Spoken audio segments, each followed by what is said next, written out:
Hey guys, the Ramos Online here, and it is a link battle against a random passerby called Joey. He challenged me to a battle but brought some really under-leveled, under-evolved Pokemon, disconnected, then instantly re-challenged me with a more appropriate team, and this is that battle. So I lead with Shabnam and he leads with Metagross. So I go for the Mega Evolution and I'm going for Fake Out here. So to those of you who happen to live in England, can you guess where Shabnam's name comes from? It is from a little, or should I say huge, British soap opera called EastEnders. I ran a bit of trivia for you.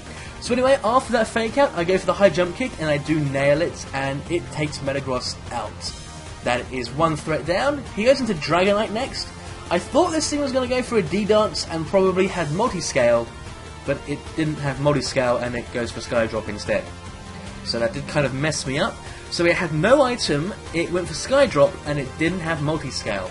So I was not expecting it to have Extreme Speed. But, of course, I'm going to be really unlucky. It does have Extreme Speed. I could have survived and switched into someone like Chestnut, but obviously I end up not doing that. So I send out my Lopunny, Colette. Funny story, I actually renamed her Mimi. That was shortly after this battle. The only reason she's called Colette here is because Colette is the name I gave my Klutz Lopunny. So anyway, that return is enough to take out Dragonite, no surprise there, and he switches into Chestnut. I am expecting a Hammer Arm, and I do something really stupid here. I think Izzy would resist it because I forget Izzy is normal flying. We still don't have any pure flying types. You know what would really be nice? Is if Noctowl was Psychic Flying, but of course that isn't the case. So he goes for Spiky Shield. Obviously I'm going for the Toxic, so that isn't going to do anything. Then he goes for the Hammer Arm, and as you can see, it deals some nasty damage. Takes me down to 3 HP. Oh! So I go for the Toxic. Just wanted to get some Toxic damage on this thing. I didn't want to switch in and waste my Chestnut so soon, but at the same time, I ended up, wasting my Noctowl pretty quickly.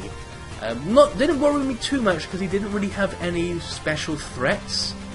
So I go for the Roost just in case he didn't go for Hammer Arm, or if Hammer Arm missed, because Hammer Arm can miss, and he actually goes for another Bulk Up. So he's kind of wasting turns, letting Toxic rack up. I know I definitely won't survive a Hammer Arm, even if I go for another Roost. So here Izzy is just now fodder, so I go for the Nightshade. I should have gone for this in the first place. If Izzy had Air Slash, it would have been knocked out entirely in one hit, but I don't have Air Slash, I have Night Slash, Night Daze, whatever you call it. I am half asleep, so mistakes will happen. So it takes some more Toxic damage, and I send in Hoshiko, or Hoshiko, however you want to pronounce it, and I go for the Ice Beam. That is enough to take it out.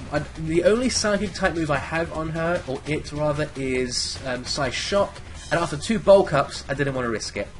So he then sends in his Absol, and I am naturally expecting a Sucker Punch, so I pull Hoshiko out of there and send in Shui Ying. So I can go for the Fake Out and U-turn. But then he goes for the Double Team. Oh! So I go for the Fake Out and I am able to nail it. I should have gone straight for a high jump kick or a U-turn because now I'm going to miss every time. So I miss with my U-turn and it goes for another Double Team. And this is a pattern that's going to repeat for a couple more turns. U-turn, avoid. He goes for the Psycho Cut here. Obviously taking me down to my Focus Sash. And it was a critical hit as well to add insult to injury. I know this thing has Super Luck, but I'm not expecting it to also be having an item that increases critical hit chance. So it goes for another Double Team. Really, I should have had Double Team on my Absol when doing my Nuzlocke. Maybe she wouldn't have died. So I go for another U-turn and it misses, and then it finishes me off with a Psycho Cut. So all I already got on it was Fake Out damage. So I'm starting to fear this thing. How am I going to hit it? I am banking on my Lopunny, Mimi.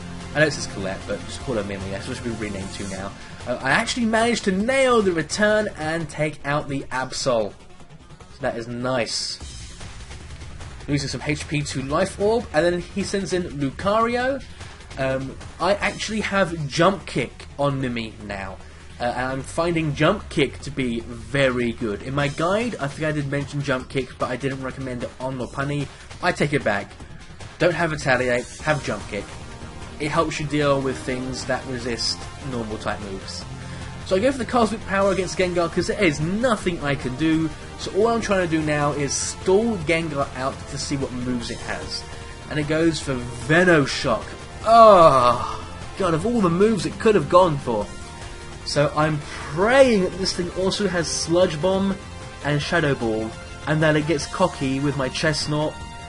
He actually goes to Hex, so this Gengar seems to be a Gengar that works very well against against Pokemon that are poisoned, but he doesn't seem to have anything to get toxic or poison on Pokemon with. So I'm not sure what exactly he's doing with this Gengar, so I'm just spamming the Cosmic Powers. Really, I should have replaced Power Up Punch with Baton Pass here, and I would have been able to Baton Pass all of these Cosmic Powers to someone else. That would have been pure awesomeness, but obviously that doesn't happen. He goes to another Venoshock, so I've seen Venoshock, I've seen Hex, I haven't seen anything else, so I'm not sure what this thing is packing. I don't want to bring Hoshiko in case it goes for a Hex and gets a critical hit, or is running Thunderbolt or something else. So I bring in Chestnut, and it goes for the Venoshock. I know I can survive a Venoshock because of my my stats. I go for the Payback. It is not actually enough to take Gengar out, surprisingly, so I think this is an in-game Gengar, because it shouldn't have any EVs in its defenses, but this one seems to have some. That second Venoshock is going to take me down, and all I have left is Hoshiko. Send her out, or it out rather. I still see Starmie as a female because of the anime, and I go for the Size Shock, and it is enough to finish Gengar off. I did outspeed it. So down Gengar goes. That was a really fun battle. I got to show off Chestnut and Lopunny a bit more as well, which is something I really like doing because these are guides I came up with. Of course, I'm going to want to show what they can do, and this kind of battle really helps me show that. So I thank you for watching. Remember to like, favourite and subscribe if you haven't already, and if you would like to battle me, then please send me an inbox message with either your Skype information or another way of contacting you.